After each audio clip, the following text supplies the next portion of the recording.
In the beginning, there was light. Gods walked among mortals, their power shaping the very fabric of existence across the 12 magnificent realms. They were creators, guardians, and rulers, their divine authority absolute and unquestioned. But this age of splendor was not destined to last forever. A great cosmic rebellion, a war known only as the eclipse, shattered the heavens. The gods, once thought to be immortal and all-powerful, simply vanished. They left behind a world reeling from their sudden absence, a world now struggling to find its own way forward without its divine masters.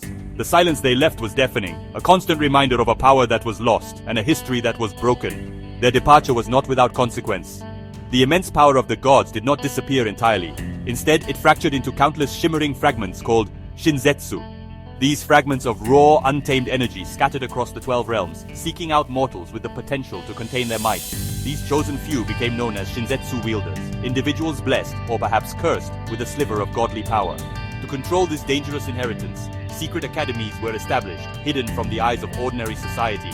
These institutions became sanctuaries where young wielders could learn to harness their extraordinary abilities, training to become the new protectors of a world left vulnerable and uncertain. The academies serve a dual purpose. They are schools for the gifted, but they are also fortresses designed to contain a power that could easily spiral out of control. Here, students learn the history of the fallen gods and the rebellion that cast them into oblivion. They study the nature of shinzetsu, understanding that each fragment carries with it an echo of the deity it once belonged to. The teachers, experienced wielders themselves, guide their pupils through rigorous training, pushing them to their limits. They prepare them for a world where forgotten monsters stir in the shadows and where the legacy of the gods remains a source of both hope and conflict. Life for a wielder is a path of immense responsibility. They are the inheritors of a broken legacy, tasked with maintaining the delicate balance the gods left behind. While the rest of the world moves on, building cities of glass and steel, the wielders operate in the shadows, fighting battles unseen and protecting a peace that is more fragile than most realize. They are the silent guardians, the keepers of a divine secret. Their very existence is a testament to the fact that even when gods fall, their power endures, waiting for new hands to shape the destiny of the realms.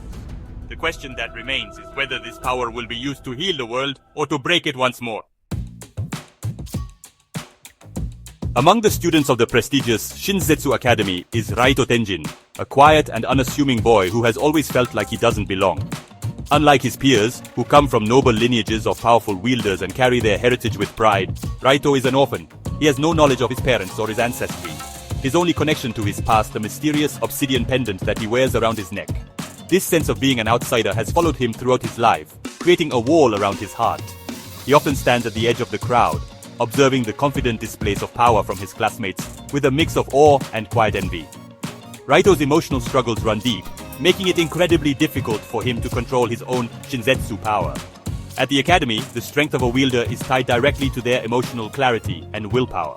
Raito, however, is a storm of conflicting feelings, loneliness, frustration, and a yearning for a connection he has never known.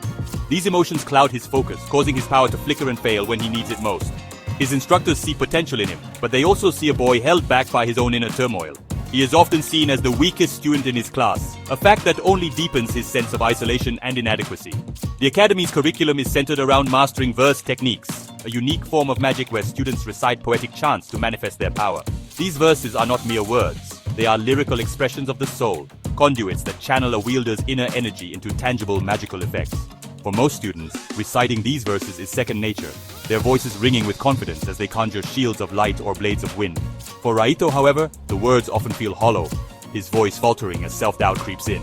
His inability to effectively use verse techniques makes him a target for ridicule, further cementing his status as an outcast. The most powerful wielders can go beyond simple verses and unleash a mythic echo, a spectacular ability that fully embodies the essence of the god their shinzetsu fragment once belonged to. These techniques are the pinnacle of a wielder's training, capable of changing the tide of any battle. Raito has only ever dreamed of reaching such a level. He watches as his rivals summon phantom beasts or command the elements with breathtaking authority, feeling as though he is a world away from their strength. His pendant sometimes grows warm when powerful magic is used, a silent reminder of the dormant potential he cannot seem to grasp. The moment of truth arrived during a brutal training exercise. The students were pitted against a captured, chaotic entity, a monstrous creature born from the lingering sorrow of the eclipse. The exercise was meant to be a controlled test of teamwork and skill, but the creature's rage proved far greater than anticipated. It broke through the instructor's containment spells, its shadowy tendrils lashing out with terrifying force. Panic erupted, The Academy's star pupils combined their verse techniques, but their attacks were swatted away like flies. One of Raito's few friends was cornered, her defensive barrier cracking under the relentless assault, her face pale with fear. Seeing his friend in mortal danger, something inside Raito snapped. A raw, overwhelming surge of emotion, fear, rage, and a desperate need to protect tore through him. The emotional walls he had built for years crumbled in an instant. In that critical moment, the obsidian pendant on his chest flared with an intense, dark light, pulsing with a power that felt ancient and immense. It was a force unlike any Shinzetsu fragment the instructors had ever witnessed. It was not an echo of a known god, it was something else entirely, something that had been erased from history. This was the awakening of the Forgotten One. Unlike the elegant verse techniques of his peers, Raito's power required no chance. It responded directly to his will, his raw emotion, its only catalyst. Shadowy energy erupted from his body, forming a protective shield around his friend that absorbed the creature's attack without effort. The power felt wild, instinctive, and alarmingly powerful. He didn't understand it, but he could feel its connection to the deepest parts of his being. It was a forbidden force, one that the Academy's archives warned against, a power that was said to have been sealed away for its role in the original rebellion against the gods. This incredible display of power left everyone, including Raito, in stunned silence. He had single-handedly subdued a creature that the Academy's best and brightest could not even scratch. His connection to this mysterious force was undeniable, linking him to the legends of a lost age, the golden age of heroes. These were tales of legendary figures who wielded powers beyond even the gods themselves, heroes whose names were deliberately erased from history after the eclipse. Raito's awakening was not just the discovery of a new ability, it was the unearthing of a forgotten history, a history that held the key to the gods' disappearance. Raito's discovery sends shockwaves through the hidden world of Shinzetsu wielders, reigniting an age-old debate.